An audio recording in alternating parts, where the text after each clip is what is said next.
நிலப்பத்திர பதிவில் தற்போது பின்பற்றப்படும் நடைமுறைகள் என்ன? தீர்ப்பை நடைமுறைப்படுத்தினால் எது மாதிரியான நடைமுறைகள் பின்பற்ற வேண்டும்? இப்போது பார்க்கலாம்.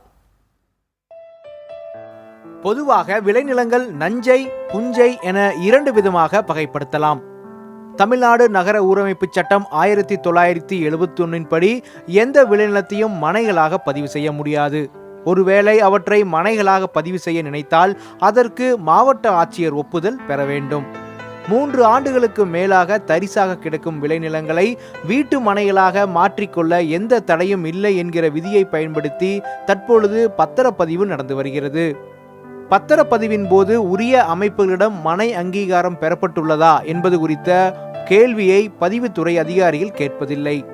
மாறாக உரிமையாளர்கள் மற்றும் ஆவணங்களின் உண்மைத்தன்மையை மட்டுமே சரிபார்க்கப்படுகிறது. நீதிமன்ற தீர்ப்பு அமுல்படுத்தப்பட்டால் சிறிய அளவில் விளைநிலங்களை மனைகளாக பதிவது தடை செய்யப்படும்.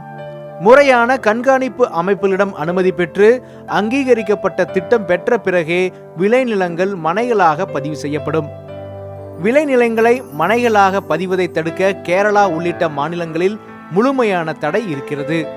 அதுபோல தமிழகத்திலும் விளைநிலங்களை மனைகளாக பதிவது குறைய வாய்ப்புள்ளது. புதிய தலைமுறைக்காக மகாலிங்கம் பொன்னுசாமி.